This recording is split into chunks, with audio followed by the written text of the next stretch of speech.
Hi there, Steve Kaufman here. I'll start up my audio recording.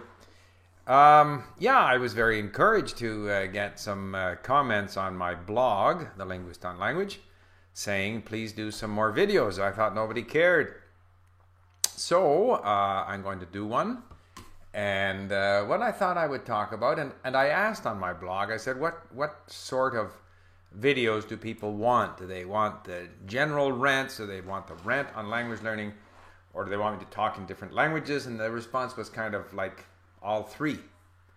I don't need much encouragement to continue.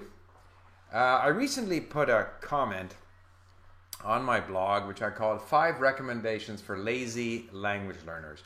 And I said, for lazy language learners, which I think refers to most people. So let's begin right there. Most people are lazy when it comes to language learning. And I say that because most people can't be bothered learning a language unless they have some kind of they need it for their job or they need it for some other professional reason. Even those people who are motivated to go to the store and buy a language learning book or cassette, very often they never look at it. Once they bring it home, it sits on their shelf. I know from research that I'm trying to find a comfortable position that doesn't have me too far away from the microphone here. I know from research that I attended a conference in Germany called Sprachen und Beruf, languages and professions. And research there showed that the professional, like the corporate language learner, who might have an hour a week of class with a teacher, on average will spend an hour and a half on his or her own. So that's 2.5 hours a week. That is not enough to make any significant improvement in your language. So I know that the majority of people are not strongly motivated to improve their language, and so I say they're lazy. And I think most people are lazy given the choice between doing something that's difficult and hard work or doing something that's easy and fun. Most people will opt for the latter. And people very quickly say, I don't have enough time. And yet I find that if you have the motivation, if you really want to do it, you find the time. And I had a question at a forum at Link on suggestions to someone who called himself a lazy bones. So from this, I came up with 5 suggestions for a lazy language learner, which I think, as I said, refers to most people. The first point is spend most of your time listening, because it's easy to do. You can be listening while you're driving, while you're doing other chores.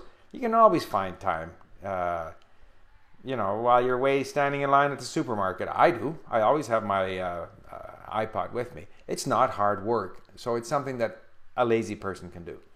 The second thing is that once you listen, of course, it's frustrating if you can't understand. So as I always say, read it and then, go in there and find some words and phrases. But don't try to learn things. Don't try to remember things. Don't get hung up. Don't be too, type A, as they say, about this. Just forget it. If you forget it, you forget it. If you misunderstand certain things, if you fade out, it doesn't matter.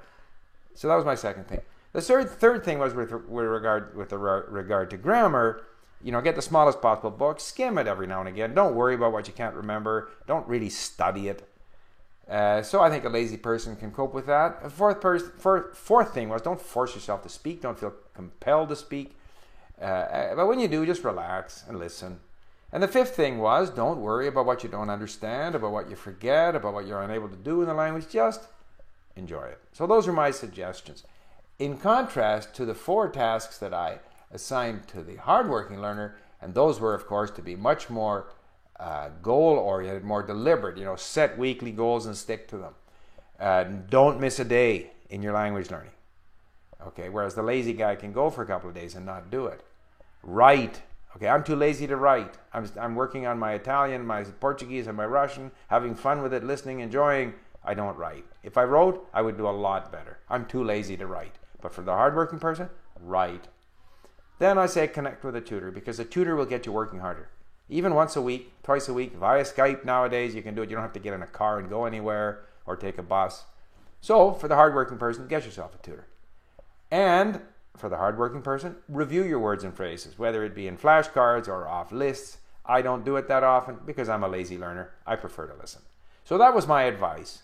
Well, I get an email, or at least not an email, but I get a comment from one of the people following my blog, and this person says that I have castigated people who don't have time to spend on language learning, and that he showed it to his friends and they found it demotivating. Here, please define lazy. You seem to be stigmatizing learners who can't devote much time to studying, learning a language.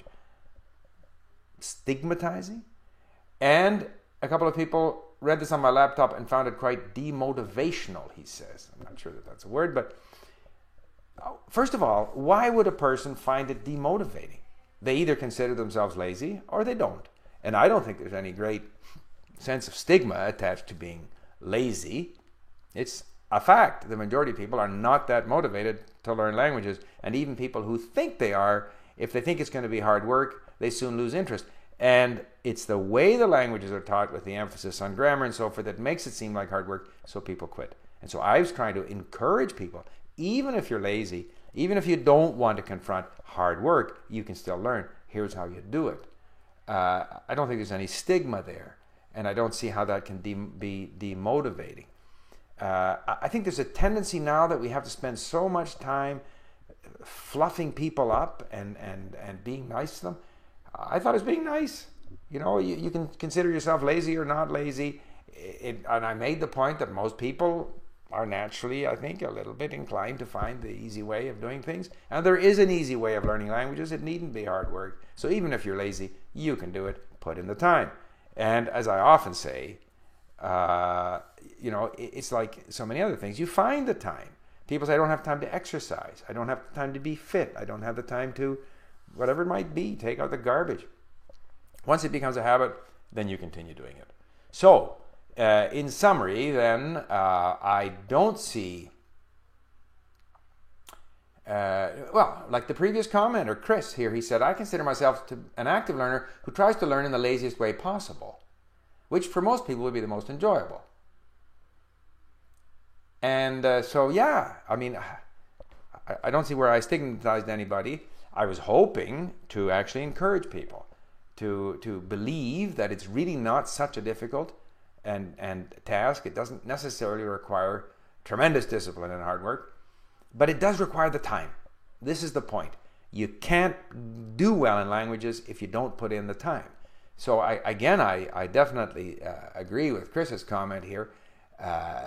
Yes, put in the time. Yes, be motivated, but be active, but find ways to do it that suit a lazy personality, which is more enjoyable, and that's how you're going to succeed. And you can achieve success and still study in what's essentially a lazy way. So, Charles here, I didn't mean to stigmatize anyone. I didn't mean to demotivate anyone. I mean, everything I do here is to try to motivate people to learn languages. I'm curious if anyone else reacted the same way. Certainly that wasn't the intention. All right, this will be my first video rant here after a bit of a hiatus as I was away enjoying the sunshine of the California desert. Thank you, and bye for now.